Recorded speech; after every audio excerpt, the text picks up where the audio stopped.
শ্রী গুরুজয়। বন্ধুরা, আজকের ভিডিওর বিষয় এতক্ষণ থাম্বনেল দেখে আপনারা নিশ্চয়ই বুঝে গেছেন। হ্যাঁ বন্ধুরা, আজকের ভিডিওর বিষয় হচ্ছে অক্ষয় তৃতীয়ার অক্ষয় টোটকা। এই দিনটি এতটাই শক্তিশালী একটি দিন, শাস্ত্রমতে এই দিনে আপনি যে সমস্ত ভালো কাজ করবেন সেই সমস্ত কাজের যে পূর্ণ বা সেই সমস্ত কাজের যে পজিটিভিটি সেগুলো অক্ষয় হয়ে থাকবে আপনার জীবনে। এতটাই মাহাত্ম্য রয়েছে এই দিনের। হিন্দু শাস্ত্র মতে এই দিনকে অত্যন্ত শুভ এবং পবিত্র দিন বলে মনে করা হয়। তো এই শুভ দিনে আমরা কি চুপচাপ বসে থাকবো? মোটেই না। আমরা এই বিশেষ দিনের বিশেষ এনার্জিকে কাজে লাগিয়ে আমাদের জীবনকে সুন্দর সাফল্যমণ্ডিত করে তুলতে পারি। এখানে বেশ কয়েকটি সেগমেন্ট থাকছে, তিনটি। একটি যেখানে আপনি আপনার জীবনকে সুন্দর একটি জায়গায় নিয়ে যেতে পারেন সারা জীবনের জন্য, সারা বছরের জন্য। আরেকটি সেগমেন্ট থাকছে যেখানে আপনার যদি কোনো মনের শুভ ইচ্ছে রয়েছে তো সেইটাকে পূরণ করার জন্য আপনি এখানে একটি বিশেষ ব্যবস্থা বা বিশেষ উপায় পেয়ে যাবেন। আপনার জীবন থেকে সমস্ত ধরনের বাধা, বিপত্তি, সমস্যা, অপূর্ণতা, অসফলতা এই সমস্ত কিছুকে আপনি ধুয়ে মুছে সাফ করে দিতে পারেন। আপনার কর্মবন্ধন থেকে মুক্ত হতে পারেন, কর্ম ঋণ থেকে মুক্ত হতে পারেন, সেরকম একটি বিষয়। অর্থাৎ তিনটে ভাগে আমি এখানে আপনাদের কিছু বিষয় বোঝাবো। এবার এখান থেকে যেগুলো আপনার করা প্রয়োজন আপনি নিজেই বুঝে যাবেন, সেগুলো আপনি করতে পারেন। তো কি করবেন, কিভাবে করবেন সেটি জানতে পুরো ভিডিওটি দেখুন। ভিডিওটি ভালো লাগলে অবশ্যই একটি লাইক করে দেবেন, বন্ধু বান্ধবের মধ্যে ভিডিওটিকে অবশ্যই শেয়ার করে দেবেন। চ্যানেলটিকে সাবস্ক্রাইব করে পাশে থাকা বেল আইকনে ক্লিক করে অল অপশনটি অবশ্যই সিলেক্ট করে রাখবেন, যিনি ফার্স্ট টাইম এই চ্যানেল ভিজিট করছেন অর্থাৎ এই ভিডিওটি দেখছেন।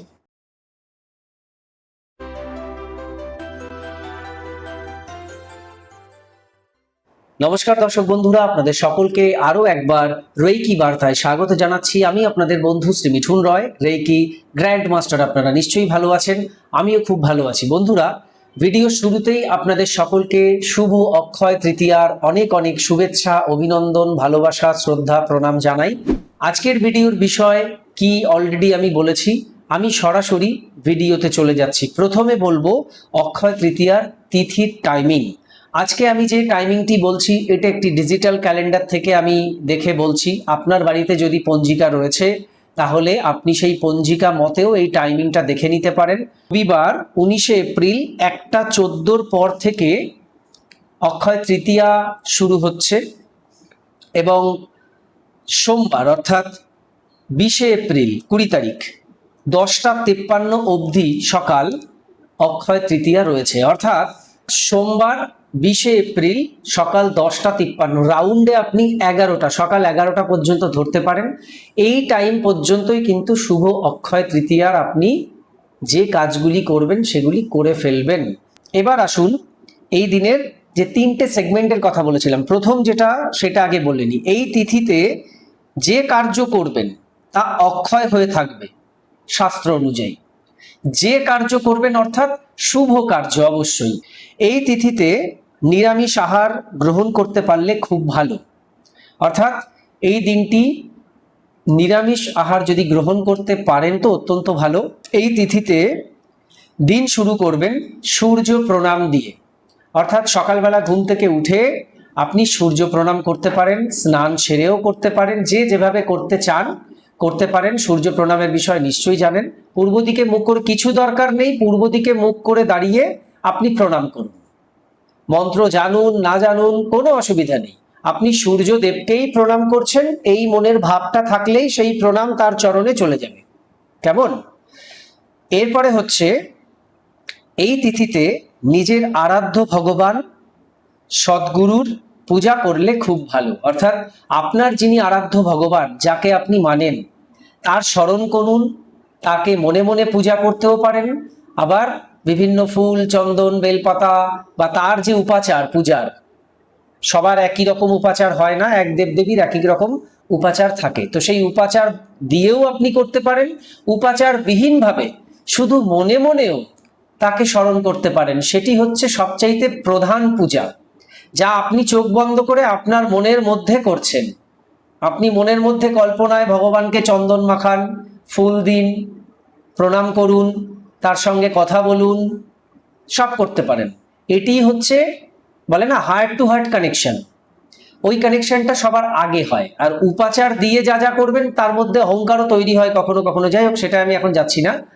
তো উপাচার দিয়েও করতে পারেন, উপাচার বিহীন ভাবেও করতে পারেন। আপনি আপনার আরাধ্য ভগবানের পূজা করতে পারেন, এই বিশেষ তিথিতে অত্যন্ত শুভ ফল লাভ করবেন। আপনি যদি কোনো সদ্গুরুর দীক্ষিত, তো সদ্গুরুর চরণেই পূজা করতে পারেন, সব দেবদেবীর পূজা তাহলে ওই পূজাতেই হয়ে যাবে। পাশাপাশি এই তিথিতে মা লক্ষ্মী, সিদ্ধিদাতা গণেশ, বাবা কুবের এবং নারায়ণের পূজা করতে পারেন। ভগবান নারায়ণের পূজা করতে পারেন, শ্রীকৃষ্ণের পূজাও করতে পারেন, রাধা গোবিন্দের পূজাও করতে পারেন।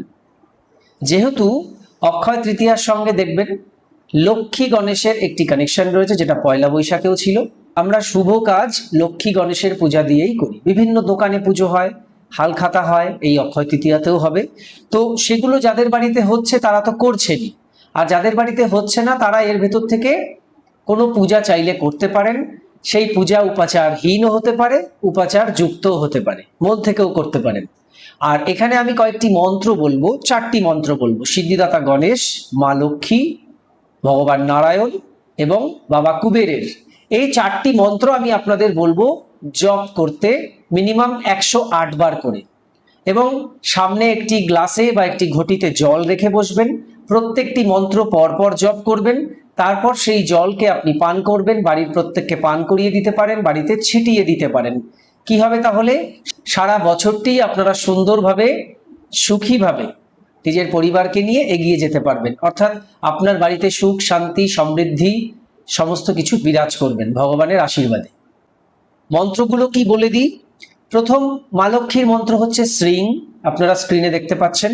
এই মন্ত্র 108 বার জপ করবেন। আপনার বাড়িতে মা লক্ষ্মীর যদি বিগ্রহ থাকে বা কোনো মূর্তি আছে তো সেখানে বসেই করবেন, বা ঠাকুর ঘরে বসেই করবেন। মূর্তি থাকুক না থাকুক ওখানে বসে করলেই ভালো। একটি আসন পেতে বসবেন বা চেয়ারে বসেও করতে পারেন। কেউ যদি মনে করছেন আমি এভাবে করতে পারি না, বিছানায় বসে শুয়েও করতে পারেন। আচ্ছা, এবার আপনি মনের মধ্যে তাকে স্মরণ করেও করতে পারেন। আপনি চোখ বন্ধ করুন, মা লক্ষ্মীকে কল্পনা করুন, তারপর মন্ত্র জপ করুন শ্রীং শ্রীং শ্রীং, এভাবে 108 বার। তারপর আপনি ঠিক একইভাবে গণেশজির মন্ত্র জপ করুন, গাং গাং গাং গাং, এভাবে। এরপরে আপনি ভগবান নারায়ণের মন্ত্র জপ করতে পারেন। ভগবান নারায়ণের মন্ত্র কি? ওম নমো নারায়ণায়, ওম নমো নারায়ণায়, এই মন্ত্র জপ করবেন। এবং কুবের দেবের মন্ত্র জপ করবেন। এই মন্ত্রটা একটু বড়। ওম যক্ষায় কুবেরায় বৈশ্রবণায় ধন ধান্যাদিপতয়ে ধন ধান্য সমৃদ্ধিং মে দেহি তাপয়া স্বাহা। ওম যক্ষায় কুবেরায় বৈশ্রবণায় ধন ধান্যাদিপতয়ে ধন ধান্য সমৃদ্ধিং মে দেহি দাপয়ে স্বাহা। এই 4টে মন্ত্র আপনি 108 বার করে জপ করুন, করে যেরকম বললাম সেইভাবে ওই জল চতুর্দিকে ছিটিয়ে দিন। সেই জল থেকে গেলে রেখে দিন, প্রত্যেকদিন একটু একটু করে ছেটাতে পারেন। ওই জলের মধ্যে জল মিশিয়েও আপনি সারা বছরই কিন্তু ছেটাতে পারেন। বাস্তুদোষ দূর হবে, আপনার গৃহে শান্তি, সুখ, সমৃদ্ধি বজায় থাকবে। তাহলে এটা হলো একটা ফার্স্ট সেগমেন্ট ভিডিওর। সেকেন্ড সেগমেন্টে কি বলবো? ইচ্ছে পূরণ।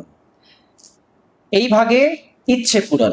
ইচ্ছে পূরণ কিভাবে করবেন সেই বিষয়ে বলবো। আপনি একটি ইচ্ছে আগে স্থির করুন যে কোন ইচ্ছেটির বিষয়ে আপনি করতে চান। একটি ইচ্ছে, এখানে একাধিক নয়।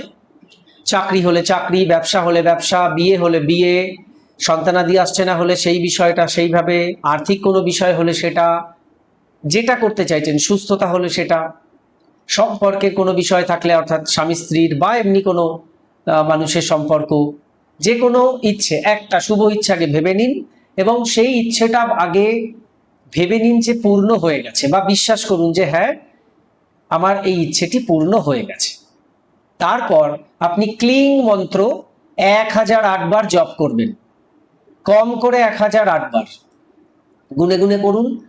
ক্লিং ক্লিং ক্লিং ক্লিং ক্লিং ক্লিং ক্লিং ক্লিং ক্লিং ক্লিং ক্লিং, এভাবে জপ করুন। এবং মন্ত্র জপ করার পর আপনি আবারও কল্পনা করুন যে আপনার সেই শুভ ইচ্ছে পূর্ণ হয়ে গেছে, এবং ভগবান শ্রীকৃষ্ণকে প্রণাম জানিয়ে আপনি উঠে পড়ুন।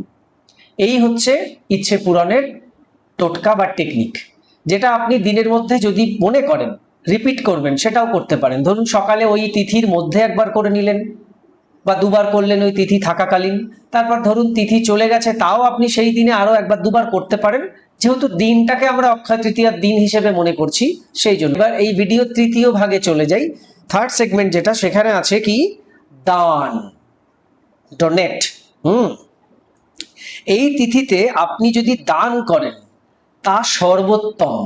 এই এতক্ষণ যা বললাম তা তো ভালোই, কিন্তু দান করা হচ্ছে এর থেকেও ভালো, বুঝতে পেরেছেন? এই তিথি হচ্ছে সবচেয়ে দানের জন্য শুভ। তবে দানের জন্য, ধার দেওয়ার জন্য নয়। আপনি কাউকে এদিন ধার দেবেন না, নেবেনও না। কারো কাছ থেকে কিছু ওই ধার নিলেন আবার পরে দিয়ে দেবেন বলে সেটাও করবেন না। শুধু টাকা পয়সা না, ধরুন আপনি বলেন আপনার এই জিনিসটা আমাকে দিন, আমি এটা আজকে ব্যবহার করি, কালকে দিয়ে দেবো, সেরকম ভাবেও কোনো কিছু ধার নেবেন না। দানের থেকে মহৎ কার্য কিছু হয় না, এটা শাস্ত্রের কথা। দান হচ্ছে সবার উপরে, এর থেকে মহৎ কার্য কিছু হয় না। তবে এই দান করে যদি আমরা আবার ঢেরা পেটাই, ঢাক পেটাই, অ্যানাউন্স করি সব জায়গায়, ওই যে সেলফি ভিডিও তুলি যে দেখো আমি অমুককে দান করছি, তারপর সেটা সোশ্যাল মিডিয়ায় পোস্ট করব যে আমি একে দান করেছি, ওকে দান করেছি, তাকে দান করেছি, এতে কিন্তু দানের 12টা বাজে। হ্যাঁ, দানের 12টা বাজে। মানে আপনি যে দান করলেন তাতে ধরুন যে পুণ্য অর্জন হলো, এটা যখনই আপনি 10 জনকে দেখাচ্ছেন, জানাচ্ছেন এবং আপনি নিজে সেটা উদ্যোগ নিয়ে করছেন, তখন কি হয়, সেই দানের কিন্তু আর কোনো পূর্ণ অর্জনের ব্যাপারটা আর থাকে না, উল্টে পাপ হয়। আপনি যদি 10 নম্বর পেয়েছেন দান করে, সেটা যখন আপনি কাউকে গিয়ে বলছেন, তখন আপনি 20 নম্বর মাইনাস হয়ে গেল আপনার। 10 যেটা প্লাস হয়েছিল সেটা তো গেলই, উল্টে আপনার জমানো আরো 10ও মাইনাস হয়ে গেল। সেই জন্য দান করার পর সেটা বলতে নেই। এদিন আপনি ব্রাহ্মণ ভোজন করাতে পারেন, ব্রাহ্মণকে আপনি ছাতা দান করতে পারেন, আপনি মন্দির, মসজিদ, গির্জা, গুরুদ্বারা, এই রকমের ধর্মীয় প্রতিষ্ঠান, আশ্রম যেখান থেকে সেবা কার্য হয় সেখানে গিয়ে দান করতে পারেন, সেখানে অর্থ দান করতে পারেন, অন্যান্য বিষয় দান করতে পারেন। এই দান হচ্ছে মহৎ দান। এবং ওই কথাটি মনে রাখবেন যে আপনি নিজে দান করেছেন, নিজেই ভুলে যান যে আমি কোথায় দান করলাম, আমি কিছু করিনি, ঈশ্বর আমাকে দিয়ে করিয়েছেন তাই করেছি, আমি কিছু করিনি। বুঝতে পেরেছেন ভিডিও 3টে ভাগে কি কি ছিল? একবার মনে করিয়ে দিই। প্রথম ভাগে যা যা বলেছি সেগুলো আপনার ওভারঅল পুরো বাড়ির জন্য ভালো, আপনাদের প্রত্যেকটি মেম্বার্সের জন্য ভালো। দ্বিতীয় ভাগে যেটা বলেছি সেটা হচ্ছে ইচ্ছে পূরণ। তৃতীয় ভাগে যেটা বলেছি সেটা হচ্ছে মহৎ দান, যেটা করলে আপনি আপনার জীবন থেকে বাধা, বিপত্তি, অসফলতা, অপূর্ণতা, কর্মঋণ, পায়ে পায়ে বাধা, নানাবিধ সমস্যা, এই যে প্রবলেমগুলি মানুষ ফেস করে, সেই প্রবলেমসগুলো কিন্তু সলভ হয়ে যাওয়ার চান্সেস খুব বেশি যদি এই তিথিতে আপনি পূর্ণ হৃদয়ে মন খুলে দান করতে পারেন। তাহলে এই কথার সঙ্গে এই ভিডিওকে বিরাম দিচ্ছি। তো এই ছিল আজকের ভিডিও। আরো কিছু জানতে অথবা রেকি শিখতে স্ক্রিনে দেওয়া নাম্বারে হোয়াটসঅ্যাপ করুন। বর্তমানে প্রত্যেকটি ক্লাস অনলাইনে চলছে, আপনার বাড়িতে বসে আপনি যে কোনো ক্লাস বা কোর্স ইজিলি করতে পারেন। হোলি ফায়ার 3 রেকি, যা বিশ্বের সবচেয়ে শক্তিশালী রেকি, যে রেকি শিখলে আপনি আপনার জীবনের সমস্ত ধরনের সমস্যাকে সমাধান করতে পারেন। এই কোর্স শেখার জন্য, এছাড়া বিভিন্ন কোর্স আমি শেখাই, যে কোনো কোর্স শেখার জন্য যোগাযোগ করুন এবং শিখে নিন সেই কোর্স। সবাই খুব ভালো থাকুন, সুস্থ থাকুন, দেখতে থাকুন রেকি বার্তা। এতক্ষণ ভিডিওটি দেখার জন্য, কথাগুলো শোনার জন্য আপনাদের অসংখ্য অসংখ্য ধন্যবাদ জানাই। আজকে আসছি, নমস্কার।